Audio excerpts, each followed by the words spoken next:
What?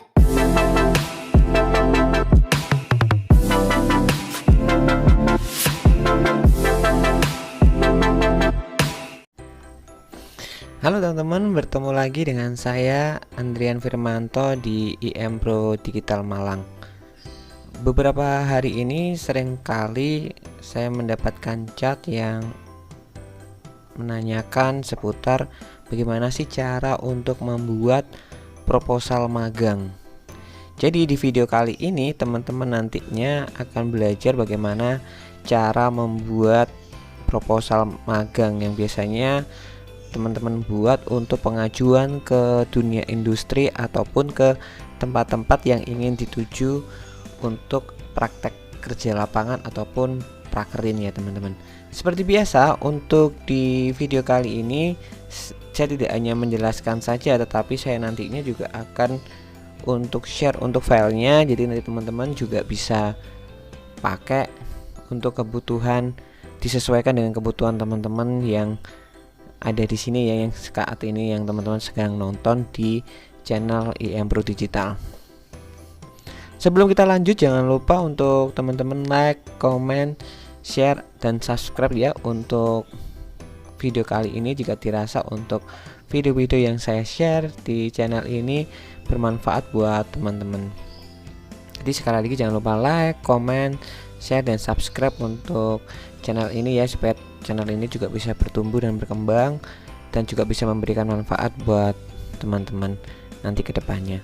Oke, tanpa berlama-lama kita akan langsung untuk cek contohnya untuk ini ya, apa itu contoh proposalnya pengajuan magangnya.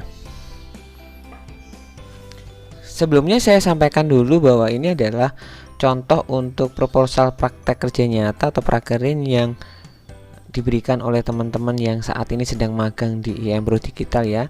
Ini berasal dari ITN ya, dari teman-teman jurusan Teknik Informatika S1 Fakultas Teknologi Industri Institut Teknologi Nasional Malang. Dan ini juga baru ya, teman-teman juga masih ada di sini dan melakukan magang di IM Pro Digital. Pertama-tama ketika teman-teman nantinya membuat proposal praktek kerja lapangan adalah yang pertama adalah teman-teman perhatikan adalah untuk covernya. Jadi cover di sini tentunya teman-teman berisi untuk tempat tuju dunia industri yang akan di tempat magang. Di situ teman-teman juga share untuk logo instansi atau institusi dari teman-teman, apakah teman-teman itu dari mahasiswa ataukah teman-teman memang dari SMK. Di situ nanti teman-teman tinggal cantumkan saja untuk logonya sebagai covernya ya. Terus yang berikutnya adalah jurusan dari teman-teman berasal dari mana dan tahun untuk pembuatan proposalnya. Itu yang pertama. Terus yang berikutnya kita ke lembar yang berikutnya adalah lembar persetujuan praktek kerja nyata. Jadi lembar persetujuan ini disusun oleh siapa, terus di dunia industrinya juga dicantumkan ya, dunia industrinya, terus disusun oleh siapa dan apa itu kota dan tanggalnya, serta disahkan dan disetujui dari ketua jurusan ya. Biasanya nanti tinggal teman-teman disesuaikan aja yang diminta dari ketua jurusan atau seperti apa. Jadi teman-teman sebelum nantinya magang, teman-teman harus ajukan dulu ke instansi ataupun ke kampus ataupun ke SMK-nya supaya disetujui dulu ya. Jadi makanya teman-teman di lembar yang kedua adalah teman-teman membuat lembar persetujuan atau lembar pengesahan ya, kalau teman-teman mau memang benar-benar mau magang di dunia industri. Terus yang berikutnya adalah berisi pendahuluan ya. Mungkin berisi pendahuluan apa sih, kenapa untuk magang atau praktek kerja nyata itu diperlukan, baik bagi teman-teman yang sekarang masih duduk di bangku SMK ataupun teman-teman yang duduk di bangku kuliah. Jadi dari sini teman-teman ulas ya, mungkin nanti juga bisa contoh ini saja juga boleh, ataukah nanti teman-teman juga modifikasi lagi atau memberikan apa itu tambahan-tambahan untuk ada beberapa yang memang kurang ya, teman-teman nanti tambahkan, atau mungkin yang terlalu berlebihan teman-teman bisa kurangi. Jadi nanti di deskripsi saya share untuk filenya ya, teman-teman nanti tinggal bisa download, bisa langsung pakai nanti ya. Nanti kembali lagi, yang pertama tadi adalah berkaitan dengan pendahuluan. Terus yang berikutnya adalah latar belakang. Jadi latar belakangnya teman-teman ulas berkaitan dengan kegiatan magang, pragerin ataupun PKL yang akan teman-teman jalankan. Di sini sudah saya jelaskan. Di sini juga teman-teman juga dikasih contoh ya, kayak semisal mengulas latar belakangnya perkembangan teknologi dalam dunia industri semakin berkembang pesat. Untuk itu perlu adanya persiapan sumber daya manusia pada negara Indonesia agar tidak tertinggal oleh negara-negara lain dan mampu bersaing dalam menghadapi era persaingan bebas ini. Karena dalam era globalisasi ini hanya mereka yang mampu berkompetisilah yang akan bertahan. Sehubungan dengan hal itu, perguruan tinggi sebagai tempat untuk menghasilkan sumber daya manusia yang berkualitas, berkepribadian mandiri dan memiliki kemampuan yang baik diperlukan seperti ini. Jadi intinya latar belakangnya seperti itu. Ini yang sekedar contohnya saja, nanti teman-teman bisa modifikasi ya, bisa modifikasi sendiri nanti direlatekan dengan dunia industrinya. Yang pertama tadi adalah pendahuluan, terus berikutnya adalah latar belakang, titik berikutnya adalah tentang tujuan kegiatan praktek kerja nyata atau praktek kerja industri ataupun praktek kerja lapangan. Mungkin hanya berbeda-beda istilah, tetapi intinya itu adalah sama ya. Dan di sini teman-teman nanti mengulas untuk tujuan kegiatannya apa.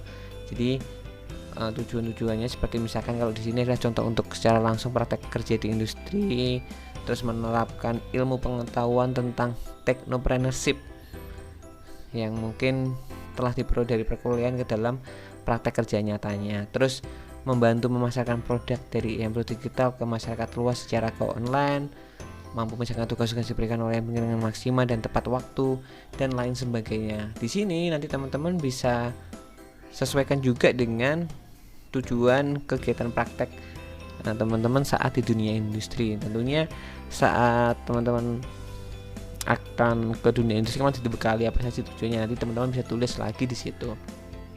Terus yang berikutnya adalah setelah tujuannya, yang berikutnya adalah sasaran kegiatan praktek kerja nyata.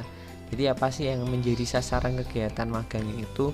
Semisal contohnya dari teman-teman ini adalah untuk menunjukkan pengetahuan technopreneurship yang didapat pada perkuliahan. Kegiatan praktek kerja nyata ini akan ditujukan ke bagian berhubungan dengan technopreneurship di IM Pro Digital Malang seperti product branding, SEO, search engine optimization, dan develop branding. Jadi ini adalah sasaran atau kegiatan di tempat magang di IM Pro Digital.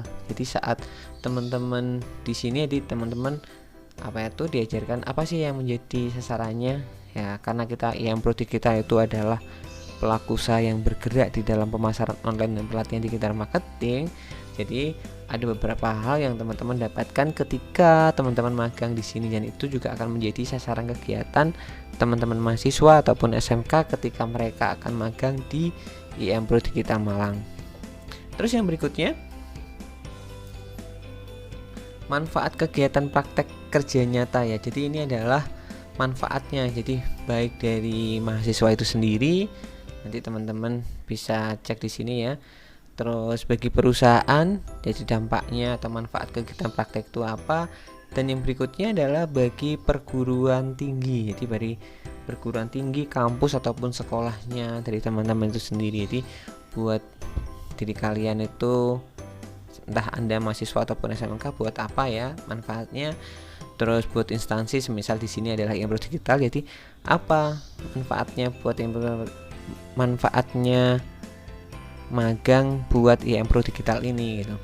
Terus yang berikutnya adalah magang buat perguruan tingginya. Jadi sebagai perguruan tingginya juga mendapatkan manfaat apa dari kegiatan magang yang dilakukan oleh teman-teman mahasiswa di tempat dunia industri ataupun tempat praktek kerjanya ya. Jadi teman-teman nanti bisa lihat, teman-teman bisa sesuaikan dengan kebutuhan dari teman-teman. Yang berikutnya adalah lokasi dan waktu pelaksanaan. Jadi jangan lupa ya, di sini lokasinya di mana, praktek kerjanya, di alamatnya, kontak personnya. Terus setelah berikutnya adalah waktu pelaksanaan. Jadi waktu pelaksanaannya itu kapan untuk praktek kerjanya. Jadi ini beda-beda ya, nanti tergantung dari kebijakan kebijaksanaan dari SMK ataupun perguruan tinggi. Jadi ada yang biasanya 2 bulan, ada yang 3 bulan, ada yang 6 bulan, 8 bulan, bahkan ada juga sampai yang setahun gitu untuk mereka melaksanakan praktek kerja lapangan ataupun magang ya. Jadi tergantung dari kebijakan dari instansinya masing-masing ya, entah itu dari sekolah ataupun dari kampusnya. Jadi sudah ya, sampai di lokasi dan waktu pelaksanaan. Yang tahapan berikutnya adalah pelaksanaan kegiatan. Jadi siapa yang akan melaksanakan? Jadi di sini teman-teman bisa lihat ini adalah mahasiswa yang magang di IMP Digital dari Teknologi Nasional di Malang ya, dari ITN. Di sini adalah teman-teman bisa lihat siapa saja sih yang akan magang. Nanti teman-teman bisa tulis, biasanya kan tidak hanya secara nggak hanya pribadi ya, teman nggak hanya sendirian, biasanya ada teman-teman satu grup, entah ada yang bertiga, berdua, berlapan dan lain sebagainya. Nanti teman-teman bisa tulis di situ pelaksanaan kegiatannya, siapa sih yang akan melaksanakan kegiatan magang ataupun PKL itu sendiri. Terus yang berikutnya adalah penutup ya. Jadi penutup ini jelas, jadi ini adalah harapan dari teman-teman SMK ataupun mahasiswa yang akan mengajukan ke proposal ke dunia industri. Jadi teman di sini ditulis sebagai penutupnya atau sebagai closing ceremony-nya, istilah laginya kayak begitu ya. Jadi di sini teman-teman bisa harapan kami agar Bapak Ibu pimpinan IMP Digital dapat menerima dan menyetujui pengajuan proposal ini, bersedia untuk memberikan bimbingan dan pengetahuannya pada saat pelaksanaan kegiatan praktek kerja nyata. Jadi tentunya dari penutup ini adalah harapannya harapan teman-teman ke dunia industri, karena proposal ini diajukannya supaya teman-teman bisa di-approve ataupun di ACC. Makanya tentu penutupnya adalah berharap teman-teman bisa disetujui. Ya, makanya dari itu pentingnya membuat proposal yang menarik buat teman-teman, sehingga supaya dari pihak dunia industrinya itu mau menerima teman-teman sebagai tempat magangnya. Oke, sampai di situ saja untuk teman-teman yang ingin saya sampaikan berkaitan dengan video kali ini. Jika ada pertanyaan ataupun ada sesuatu yang ingin ditanyakan, teman-teman bisa tulis di kolom komentar ya, ataupun teman-teman bisa japri saya di nomor yang tertera di proposal tadi. Teman-teman bisa scrolling aja untuk nomor saya, sehingga mungkin konten-konten apa yang ingin saya share di channel ini. Oke, segitu saja teman-teman ya. Semoga untuk video kali ini bisa bermanfaat buat teman-teman. Dan seperti biasa untuk passwordnya adalah saya tulis di video kali ini, jadi teman-teman bisa simak. Nanti di tengah-tengah biasanya saya akan memberikan untuk passwordnya untuk membuka dokumen ataupun file yang saya berikan di kolom deskripsi. Oke, begitu saja ya teman-teman. Sekali lagi terima kasih sudah menonton video kali ini. Semoga videonya bermanfaat buat teman-teman.